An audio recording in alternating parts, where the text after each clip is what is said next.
Hello guys, bersama saya lagi dalam Alright Napa Channel. Berita buruk buat Papa Gomoh, kaki penghasut, kaki penfitnah. Kerana apa sahabat semua? Ya, hari ini keputusan yang mengejutkan ya daripada pihak mahkamah menolak permohonan Papa Gomoh. Apakah permohonan itu? Ini yang menarik saya kongsikan bersama dengan anda. Adakah Papa Gomoh bakal masuk Hotel Sungai Buloh? Mari kita ikuti kenyataan media ini. Peguam bersatu pula makin meroyan sahabat-sahabat semua berkaitan dengan kenyataan daripada Polis Diraja Malaysia untuk mengambil keterangan terhadap Azmina Aili. Jadi mari kita ikuti berita yang pertama ya berkaitan dengan Papa Gomoh. Ini dia AGC ya, Pejabat Peguam Negara menolak representasi Papa Gomoh untuk gugurkan pertuduhan. Jadi apa maksudnya sahabat-sahabat semua? Kalau pihak mahkamah menolak representasi, besar kemungkinannya ya punya peluang besar ya untuk menghantar Papa Gomoh ini bercuti ke Hotel Sungai Buloh. Jadi tanpa buang masa, saya ingin membawakan anda untuk melihat kenyataan media ini, yang mana saya petik daripada Malaysia Kini menyatakan representasi yang dikemukakan bekas Exco Pemuda UMNO Wan Muhammad Azri Wan Deris untuk menggugurkan pertuduhan mengikut kata-kata menghasut yang mengaitkan kerajaan Peroh kepada Israel dan Barat pada tahun lepas ditolak Jabatan Peguam Negara. Perkara itu dimaklumkan Timbalan Pendakwa Raya Depa Nair Tivaraharan hari ini kepada Hakim Mahkamah Session Siti Aminah Ghazali pada prosiding sebutan bagi mengetahui status representasi yang dikemukakan individu yang dikenali sebagai Papa Gomoh ini pada 5 April yang lepas.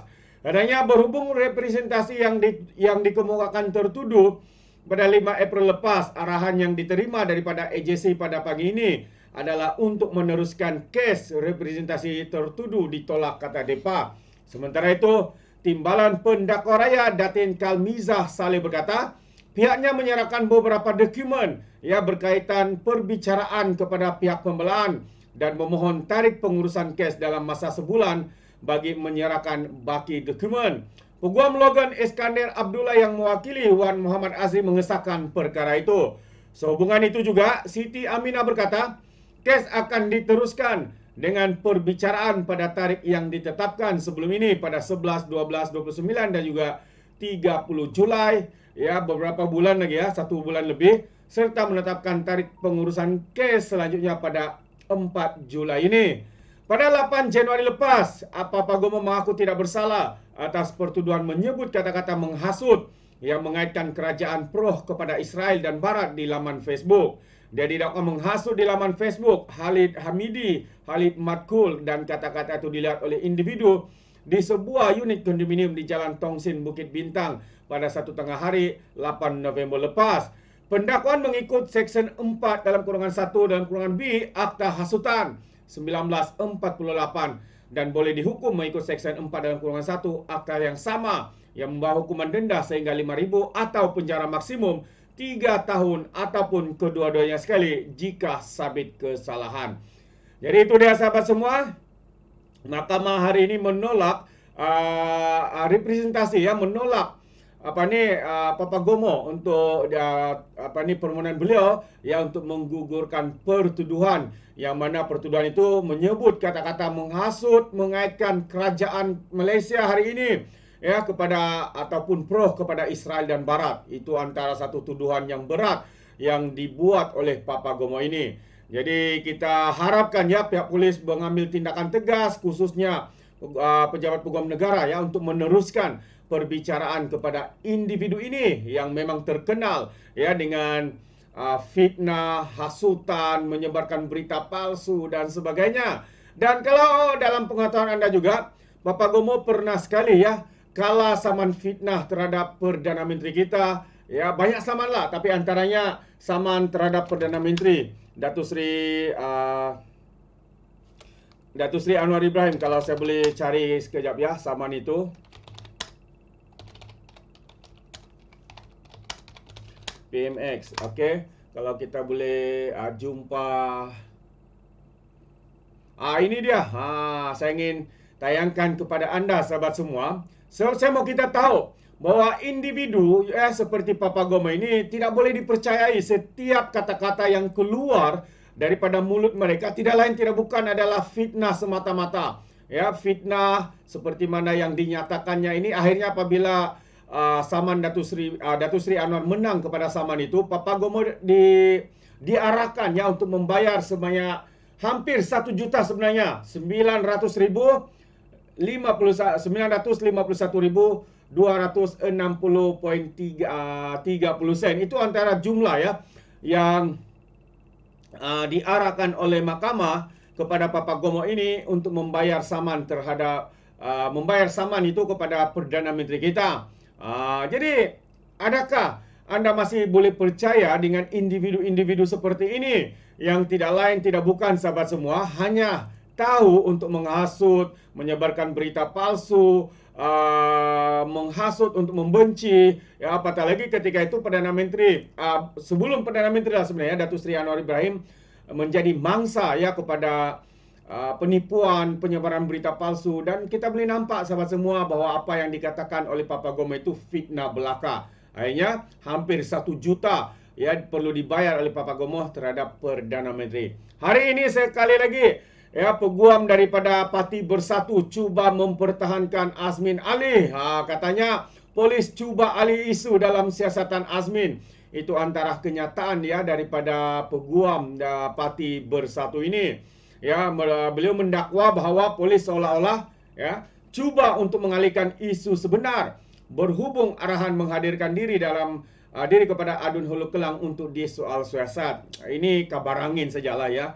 Tidak tepat katanya seolah-olah, kalau seolah-olah itu pun ya itu tiada kebenaran, itu hanya persepsi, itu hanya andaian ya daripada peguam kepada Bersatu ini sahabat-sahabat semua. Dia bukan benar. Jadi kita tahu apa sih yang keluar daripada kira-kira lah peguam kah, pemimpin seperti Azmin Ali kah, Papa Gomo kah, Papa Kari kah, Cikgu Bat kah, mereka ni memang kaki fitnah. 1 sen pun tidak boleh percaya sahabat semua apa yang mereka lakukan, apa yang mereka katakan.